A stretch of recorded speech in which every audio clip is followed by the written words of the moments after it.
vamos a empezar entonces sin más con este tema que es súper interesante.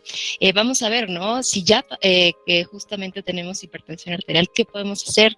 Si no la tenemos, pues ¿cómo podemos prevenirla también, ¿no? Entonces, pues la hipertensión arterial es una enfermedad multifactorial, ¿no? Es decir, hay muchos factores que desencadenan esta enfermedad y bueno, se caracteriza por el aumento sostenido, es decir, a largo plazo, ¿no? De la presión arterial. Puede ser la presión arterial sistólica, la diastólica o ambas. Cuando medimos la presión arterial justamente nos dan dos números, ¿no? Generalmente uno es más grande que otro, ¿no? A veces nos lo dan como uno arriba y otro abajo, pero es bien importante, ¿no? Saber cuál es la presión sistólica y cuál es la presión diastólica. Entonces, la presión sistólica, ¿no? Es la cifra de arriba, ¿no? La cifra superior que mide la fuerza de la sangre en las arterias cuando el corazón se contrae, es decir, cuando late. Y la presión diastólica, por otro lado, es la cifra de abajo, la cifra inferior, que mide la fuerza de la sangre en las arterias mientras el corazón está relajado, mientras está llenando con sangre en medio, ¿no? Entre estos latidos. Entonces, es por esto que tenemos dos tipos de medición cuando nos miden la presión arterial. Entonces, vamos a ver, ¿no? ¿Cuáles son esta clasificación también de la presión arterial? La óptima sería la óptima, la sistólica sería menor a 120 y la diastólica menor a 80. Una presión arterial normal sería entre 120 a 129 de la sistólica y la diastólica entre 80 y 84. Una presión arterial fronteriza, que con esto me refiero a las personas que tienen una presión arterial normal, pero tienen ya algunos factores de riesgo asociados, que ahorita vamos a ver. Estas personas aún no tienen hipertensión, pero tienen un alto riesgo de presentarla, por lo tanto, aún están a tiempo de hacer algo para que la presión arterial vuelva a la presión normal. Esta presión arterial fronteriza ya se acerca un poquito más a el diagnóstico de hipertensión. Entonces estaríamos hablando de una presión sistólica entre 130 y 139 y una diastólica de 85 a 89. Ahora, cuando ya tenemos hipertensión arterial, pues se clasifica principalmente en 3 grados, ¿no? El primer grado estamos hablando de una presión sistólica de 140 a 159 y una diastólica de 90 a 99. Un segundo grado de hipertensión sería de 160 a 179 la sistólica y la diastólica de 100 a 109. Y un tercer grado que sería cuando la presión sistólica es mayor o igual a 180 o la diastólica mayor o igual a 110. Hay algunos casos que se llaman hipertensión sistólica aislada, ¿no? Donde justo la presión sistólica es mayor o igual a 140, pero la diastólica, por ejemplo, es menor a 90, ¿no? De igual manera, pues tenemos que ver qué es lo que sucede ahí. Algo bien importante es la prevalencia, ¿no? ¿Cuántos casos, por ejemplo, hay en México? El porcentaje de la población que tiene 20 años o más, que tiene un diagnóstico de hipertensión arterial, en el 2012 era del 16.6% de la población mexicana, que esto es representado por 9.3 millones de personas, con una mayor prevalencia en las mujeres, con 18.5% y 14.1% en los hombres. De las últimas cifras que tenemos, en el 2018, el diagnóstico de hipertensión arterial aumentó a 18.4%, ¿no? Que a lo mejor no lo vemos tanto en el porcentaje, pero cuando ya hablamos, ¿no? Que son 15.2 millones de personas, pues esto ya también nos causa alerta, ¿no? ¿Por qué? Pues definitivamente es un problema de salud pública muy importante. Conforme se incrementa la edad justamente, crece el porcentaje de la población con diagnóstico previo de hipertensión, principalmente a partir de los 50 años. Es por eso que también tenemos que medirla, ahorita vamos a ver con qué frecuencia, llegando al 26.7% en el grupo que tiene 70 años o más. Entonces, conforme tenemos más edad, tenemos más probabilidad de desarrollar esta enfermedad. Entonces, ¿cuáles son estos factores de riesgo? Los hombres mayores de 55 años, mujeres mayores de 65 años. Fumar es un factor de riesgo muy importante que debemos ir trabajando, ¿no? En modificar este hábito. Tener un colesterol elevado mayor a 200 miligramos por decilitro. Tener un colesterol El colesterol, recordemos, se divide principalmente en dos, ¿no? En el colesterol LDL, que sería el colesterol malo, y el HDL, que sería el colesterol bueno, ¿no? El colesterol LDL debe de ser menor a 100, ¿no? Si lo tenemos por arriba de este valor, pues ya estaríamos hablando de un factor de riesgo para presentar hipertensión arterial. En el caso del colesterol bueno, aquí al contrario, ¿no? Entre más arriba esté, pues mejor. En este caso, si es menor a 40, ya también sería un factor de riesgo. También la obesidad abdominal, que esto lo podemos medir con la circunferencia de cintura, que generalmente les pedimos, ¿no? Para la consulta, los hombres que tienen una circunferencia por arriba de 90 centímetros y las mujeres arriba de 80 centímetros, estamos hablando de que tenemos una mayor cantidad de grasa visceral, que es la grasa que tenemos entre nuestros órganos, ¿no? En contacto con, por ejemplo, nuestro corazón, nuestro hígado, ¿no? Entonces queremos tener órganos sanos. También una vida sedentaria, no hacer ejercicio de manera regular, es un factor de riesgo muy importante. Tener un exceso de peso, tener un consumo excesivo de sal o también de alcohol, tener una presión arterial fronteriza, que ahorita fue lo que vimos, y también tener antecedentes familiares. Bien, por favor, si no se escucha bien, por favor revise su conexión a internet, te pediríamos de favor, y también lo puede dejar en los comentarios para que nos ayuden a resolverlo por ahí. Bien, ¿cada cuánto tiempo debemos medir nuestra presión arterial? La presión arterial óptima, ¿no? En personas que tienen una presión normal, sin factores de riesgo, que fueron los que ahorita vimos, debemos medirla cada 3 años, ¿no? Y reforzar estos estilos de vida saludables. Si tenemos alguno de estos factores de riesgo, al menos debemos medirla cada año. Si ya tenemos un diagnóstico de hipertensión arterial, probablemente tengamos que medirla más frecuente. Esto pues será indicado por nuestro médico. Si tenemos más de 65 años, dijimos que entre más edad tengamos, pues es más probable desarrollar esta enfermedad. Por lo tanto, al menos tenemos que medirla 2 veces en el año.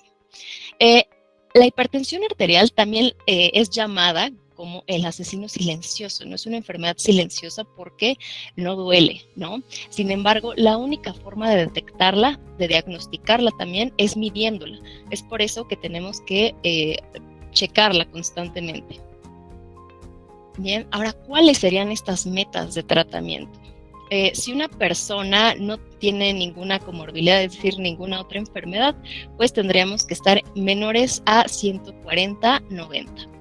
Una persona que vive con diabetes o que ya tiene alguna otra enfermedad cardiovascular, lo ideal es que su presión arterial esté menor a 130/80, y en personas que están arrojando proteínas por la orina, que sería la proteinuria mayor a 1 gramo, o que ya tienen insuficiencia renal, lo óptimo sería que estuviera menor a 125/75.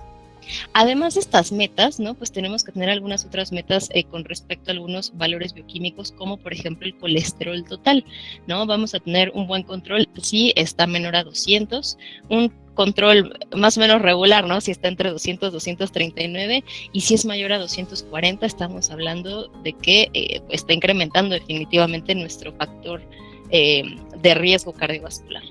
También algo importante es el índice de masa corporal, que es una relación entre lo que nosotros pesamos, ¿no? Y lo que medimos. Lo ideal es que sea menor a 25. De manera regular estaríamos entre 25 y 27, y malo sería mayor a 27 porque igual incrementa nuestro riesgo de alguna enfermedad cardiovascular por tener un mayor porcentaje de grasa corporal. Ahora, ¿cómo podemos controlar todo esto? Vamos a ver en algunas diapositivas siguientes qué podemos hacer, ¿no? Para mejorar definitivamente todos estos valores. Pero antes me gustaría hablar un poco sobre las complicaciones, ¿no? Y los riesgos de una hipertensión arterial que no está controlada, ¿no? Si la mantenemos por un periodo prolongado, pues podemos desarrollar insuficiencia arterial periférica. Podemos llegar a tener, por ejemplo, un aneurisma, que, bueno, ahí tenemos una imagen, que son, por ejemplo, al final es mucha la presión en nuestras arterias, puede haber daño, ¿no? Y estrechamiento de nuestras arterias, y por lo tanto pueden producir una pequeña protuberancia, ¿no? En nuestras arterias, y por lo tanto también en algún momento podría digamos, como no explotar, pero como reventarse, ¿no? Y podría causar alguna situación importante. También insuficiencia cardíaca. Hablamos también de cardiopatía isquémica, ¿no? Cuando tenemos digamos, el flujo, ¿no?, de sangre en nuestro corazón, pues está obstruido por alguna causa. También hablamos de un evento vascular cerebral, ¿no? Aquí tenemos en la otra imagen de abajo, hay dos tipos de eventos vasculares cerebrales, ¿no? Los que son hemorrágicos y los que son isquémicos. Los hemorrágicos, pues, justo es cuando hay una hemorragia, ¿no?, en una arteria importante, puede ser, por ejemplo, en nuestro cerebro, o un isquémico es cuando hay algún, por ejemplo, coágulo, o cuando empieza a acumularse, por ejemplo, la grasa en nuestras arterias y puede ser que tape completamente el flujo de la sangre, ¿no? Y ya no lleguen suficientes nutrientes, suficiente oxígeno a ciertas zonas de nuestro cerebro, ¿no? Como podemos ver en la imagen, en la zona gris. Por lo tanto, pues dependiendo, ¿no?, el grado, pues pueden haber diferentes complicaciones. También, pues, esto da origen, ¿no?, a un infarto al miocardio. Puede también haber una retinopatía cuando se afecta la retina en nuestros ojos. Puede también desarrollar insuficiencia renal y nefropatía diabética. Entonces, todo esto, ¿no?, les digo, la hipertensión arterial la podemos prevenir si no la tenemos, y si ya la tenemos, ¿no?, podemos evitar todas estas complicaciones. ¿Cómo podemos hacerlo? Pues lo primero sería la parte que si fumamos, ¿no?, tratar de reducirlo, suprimirlo o evitarlo. Alguna vez en algún otro taller hablamos un poquito sobre estos hábitos, ¿no?, sobre el tabaco. Hay personas, ¿no?, que dicen, hoy es mi último cigarro, y ya, lo dejan así, ¿no? Realmente en algunas personas pues no es tan fácil, ¿no? Tenemos que irlo modificando poco a poco. O sea, a lo mejor hoy nos fumamos una cajetilla completa, pues podemos ir haciendo cambios progresivos, ¿no? A lo mejor no nos fumamos hoy completa, ¿no? Pero a lo mejor 2 menos, o 3, o la mitad, ¿no? Esos pequeños cambios van contando y son muy significativos. También reducir el consumo de alcohol es importante. La recomendación general pues sería evitarlo, ¿no? Si no lo incluimos en nuestra alimentación o en nuestra dieta diaria, no lo tenemos que incluir, ¿no? Sin embargo, las personas que lo acostumbran, lo importante es moderar el consumo, ¿no? Entonces, en cada ocasión, si somos mujeres, ¿no?, lo máximo idealmente sería una copa, o en el caso de los hombres, hasta 2. Bien. Otro punto muy importante es la parte del ejercicio, ¿no? El ejercicio, la actividad física habitual, tiene un factor protector contra el aumento de la presión arterial. Entonces, la Organización Mundial de la Salud, por ejemplo, la Asociación Americana de Diabetes, recomiendan el ejercicio cardiovascular con una intensidad moderada, ¿no? Una intensidad moderada podemos decir que una persona puede hablar, pero ya no cantar, ¿no? Porque ya estamos un poquito más agitados. Entonces, idealmente tenemos que hacer entre 150 a 300 minutos por semana de ejercicio cardiovascular, ¿no? En un ejercicio cardiovascular estamos hablando de caminar, trotar, correr, ¿no?, bailar, saltar la cuerda, hacer natación, utilizar bicicleta, por ejemplo, puede ser bicicleta estática, ¿no?, por ejemplo, spinning, puede ser también una bicicleta de las normales, móvil, ¿no? Puede ser también deportes, ¿no?, como fútbol, como básquetbol, boxeo, por ejemplo, también es un excelente ejercicio. Algo importante es que estos 150 a 300 minutos, ¿no?, a la semana, no tenemos que hacerlos un solo día, ¿no? No se vale hacer ejercicio, estos 150, 3 horas de ejercicio el lunes, ¿no?, y ya toda la semana ya no hacer ejercicio, ¿no? Tenemos que hacerlo de manera constante. Es decir, podríamos repartir esta actividad, por mencionar un ejemplo, 5 días a la semana, hacerlo entre 30 minutos y 1 hora, y ya estaríamos cumpliendo, ¿no?, cubriendo estos minutos de los que ahorita hablábamos. Algo también importante, ¿no?, que siempre les hago mucho énfasis, es en el ejercicio, ¿no? Es diferente a la actividad física. La actividad física, recordemos, es cualquier movimiento que hacemos, ¿no?, en nuestra vida cotidiana, desde bajar las escaleras, bañarnos, lavar los trastes, a lo mejor barrer, caminar a la tienda, ¿no? Un ejercicio sería esta actividad física, pero de manera estructurada, de manera repetitiva también, y que tenga un fin, ¿no? Que en este caso, pues, el fin definitivamente sería reducir nuestra presión arterial, controlar también nuestros niveles de glucosa, disminuir nuestro riesgo cardiovascular, reducir el colesterol, por ejemplo. Entonces es importante que hagamos esa distinción porque estos minutos, ¿no? Idealmente son de ejercicio, que sea un tiempo que le dediquemos realmente al ejercicio. Ahora, el consumo de sal, ¿no? Es importante que también lo reduzcamos a 6 gramos al día. La sal es diferente del sodio, ¿no? La sal contiene el sodio. Idealmente debemos de moderar nuestro consumo a 6 gramos de sal al día, que sería lo equivalente a 2.400 miligramos de sodio, ¿no? ¿Cómo podemos guiarnos con esto? Sobre todo ahora con este nuevo etiquetado, pues podemos ver, como lo tenemos en la imagen, este sello de exceso de sodio. Entonces, idealmente debemos evitar este tipo de productos que tengan este sello. Entonces, debido también a la elevada utilización de sal en la preparación y en la conservación de alimentos, debemos evitar los alimentos que sean sobre todo ultraprocesados, ¿no? O industrializados, que tengan un exceso de sodio. Entonces, les digo, podemos identificarlos fácilmente con este sello. Ahorita vamos a ver algunos ejemplos. ¿Qué podemos utilizar, ¿no? En vez de la sal? Algunos potenciadores de sabor que no contienen sal, pues serían, por ejemplo, algunos ácidos como el limón, como el vinagre. También justo la carne roja, las carnes blancas con limón potencian el sabor de ellas, ¿no? E incluso algún filete, por ejemplo, a la plancha, pues gana muy buen sabor. También tenemos los aliáceos, ¿no? Que aquí tenemos, por ejemplo, la cebolla, el ajo, el poro, las cebollitas, ¿no? Definitivamente también. Tenemos especias como la pimienta, paprika, curry, el azafrán, la canela, la mostaza sin sal, porque hay algunas que sí contienen sal, las sobre todo industrializadas. Hierbas aromáticas también como albahaca, ¿no? Hinojo, comino, estragón, el orégano, el laurel, la menta, el perejil, romero y tomillo, que definitivamente, ¿no? Son utilizadas en guisados comunes que hacemos en casa. Entonces esto también nos puede beneficiar para reducir el consumo de sal. Otras opciones, y bueno, algo importante, ¿no? Que tenemos que ver es que hay diferentes tipos de sal. El más común, ¿no? Que utilizamos al cocinar o que es el que ponemos en el salero, por ejemplo, en la mesa, pues es justo la sal de mesa, ¿no? Que es una sal de granos finos. Generalmente contiene silicato de calcio, que es una sustancia que va a evitar que se aglomere la sal, ¿no? Que se hagan estos grumitos, por ejemplo. Tenemos también algunas que son sal bajas en sodio, que contiene la mitad de la cantidad de sal que la sal común, ¿no? Que la sal de mesa. Entonces puede ser una buena opción también. Hay algunas sales que son hechas a bases de cloruro de potasio, como la que tenemos ahí, esa verde, que realmente no contienen sodio, sino más bien potasio. Tenemos también la sal marina, que generalmente pues viene en granos gruesos, generalmente la utilizamos más para cocinar. Tenemos algunas sales saborizadas, ¿no? Que además de la sal contienen algunos otros condimentos o hierbas. Entonces también podría ser una opción para disminuir la cantidad de sal, aunque si los agregamos como los que vimos en la diapositiva anterior por separado, pues vamos a obtener también una mayor cantidad de sabor y reducir aún más la ingestión de sodio.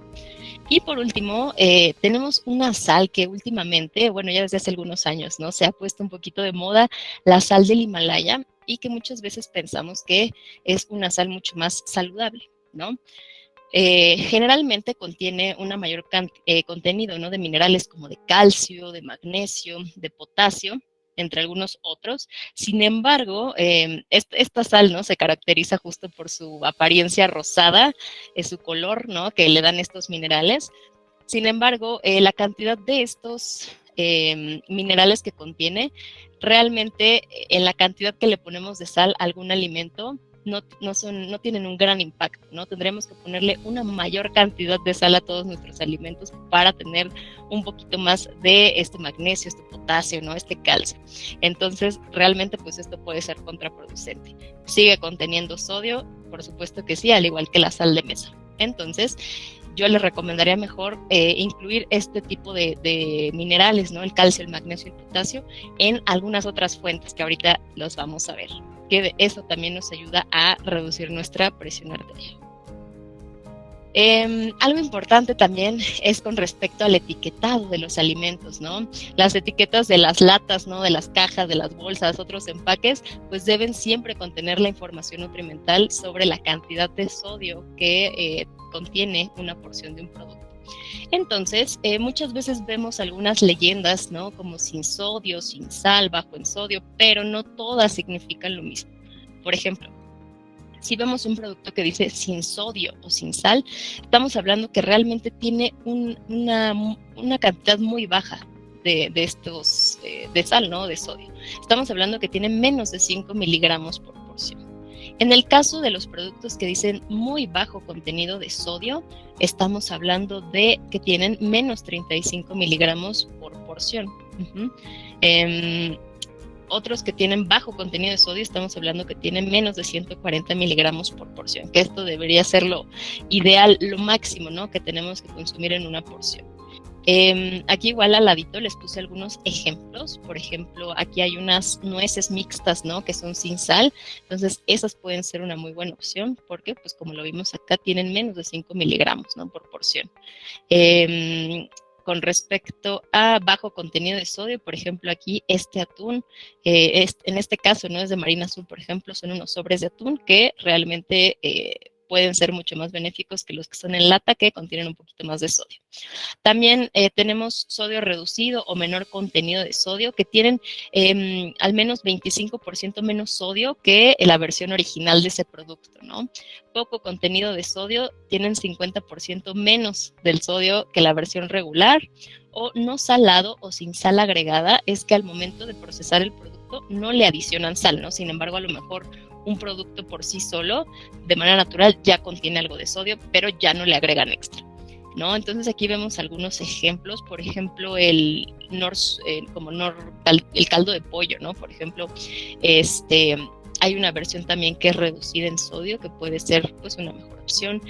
Hay algunos condimentos, ¿no? Como la salsa de soya, por ejemplo, este jugo Maggi, que generalmente tienen bastante sal, entonces estas podrían ser unas mejores opciones. Aquí, por ejemplo, tenemos un tajín, ¿no? O chile piquín con esta tapita azul, que es bajo en sodio.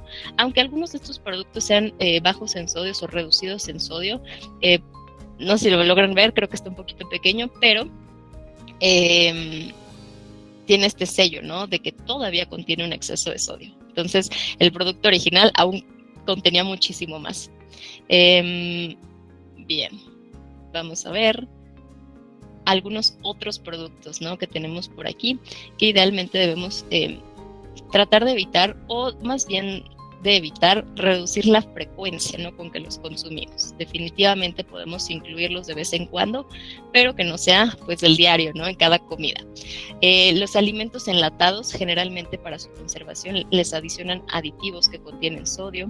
Algunos productos industrializados, los que son ultraprocesados, ¿no? Que están en el área de congelados, que son como listos para consumir, que nada más los metemos al microondas, por ejemplo, y ya están listos. Ese tipo de productos generalmente son altos en sodio, ¿no? Podemos aquí encontrar algunas croquetas, ¿no? Por ejemplo, de pescado, palitos de pescado, nuggets, papas como a la francesa, ¿no? Carnes de hamburguesa ya congeladas, ese tipo de productos.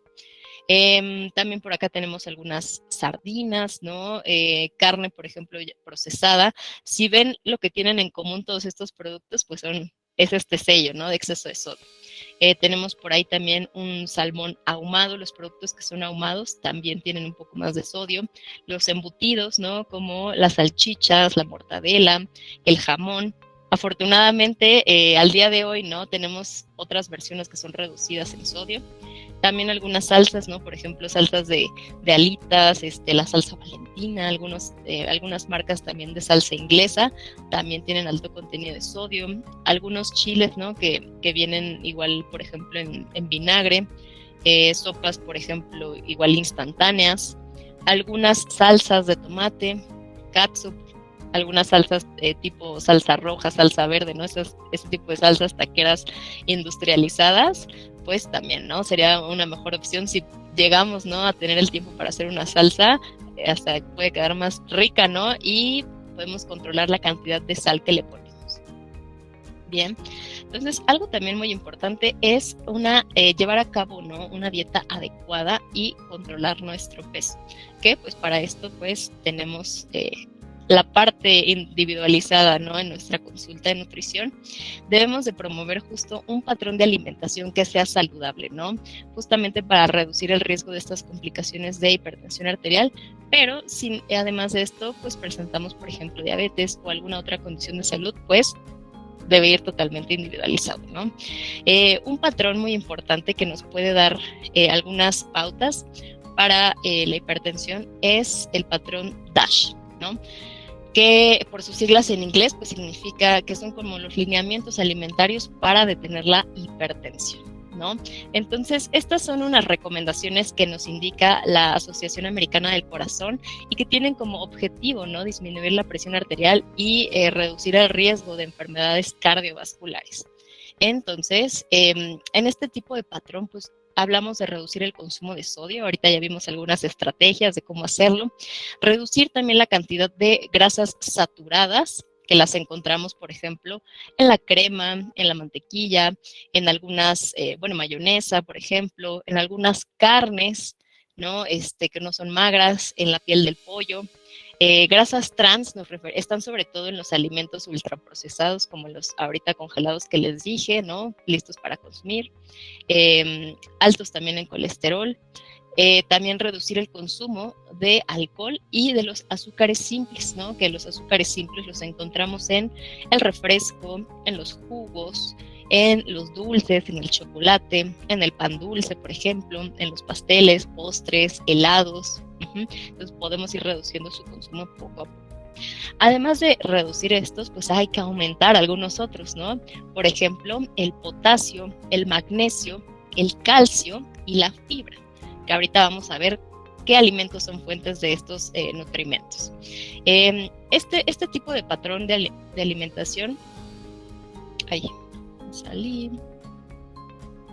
Ok, entonces este tipo de patrón de alimentación pues nos va a ayudar a reducir la presión arterial, nos va a ayudar también a regular nuestros niveles de glucosa, a mejorar nuestros niveles de colesterol, tanto del bueno, como del malo, a reducir el riesgo de complicaciones cardiovasculares. Incluso pues también nos puede reducir las probabilidades de presentar cálculos renales por la cantidad de citratos que vamos a estar incluyendo, y también de osteoporosis, sobre todo por el calcio.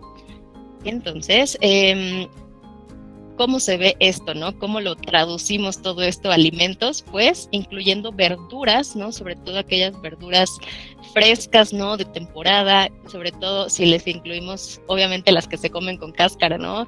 Incluirles la cáscara estaría bastante bien, porque de esa manera incluimos más fibra, al igual que en las frutas.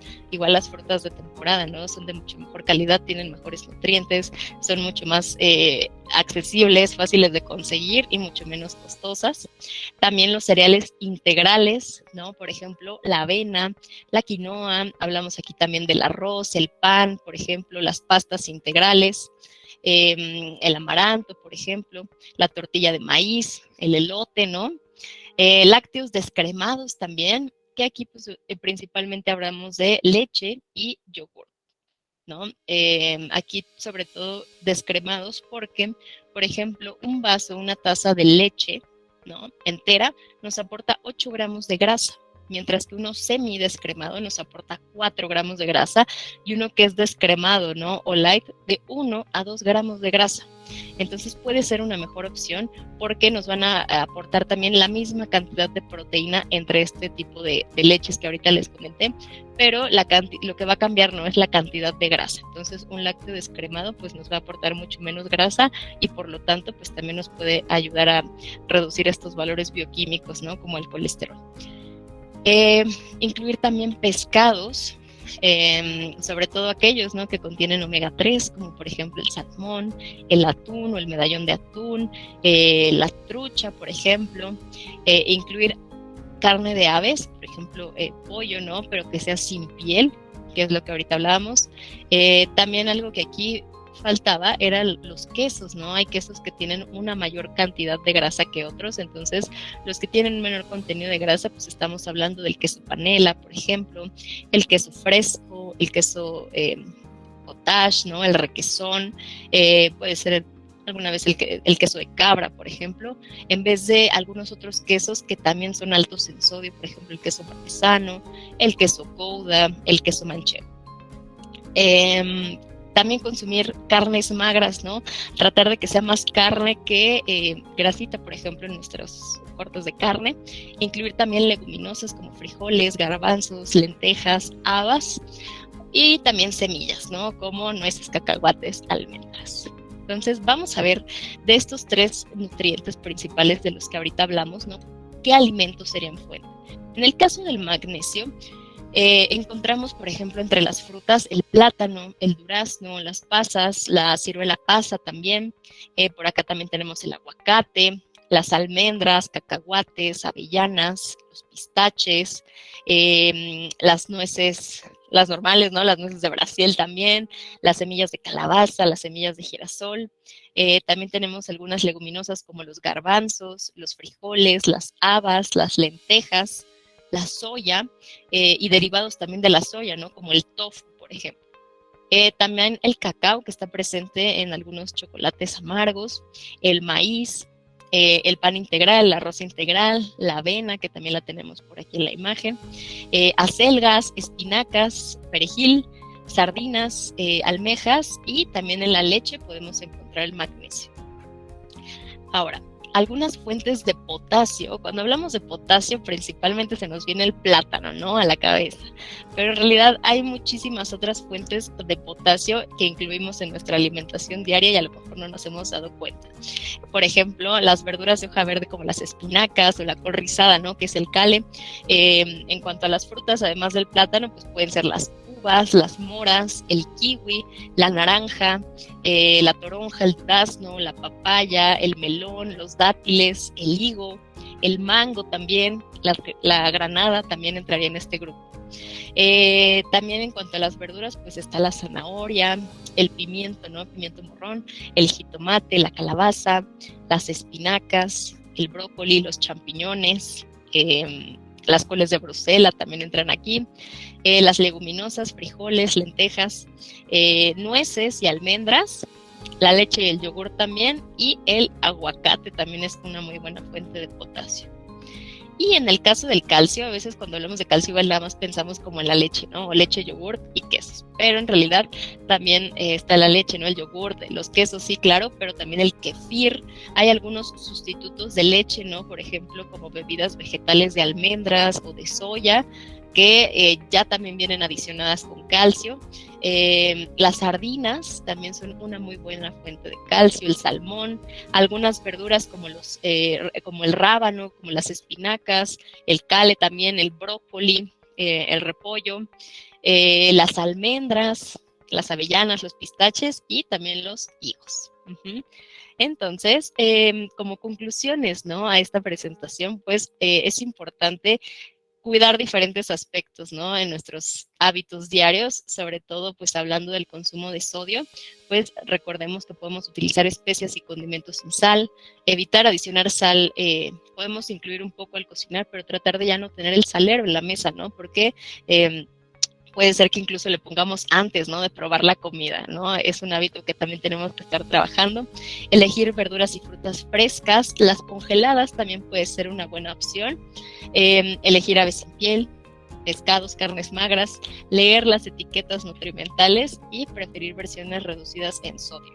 Además de incluir el ejercicio, ¿no? Tomar suficiente agua también es importante. De manera general, pues los 2 litros. Muy bien.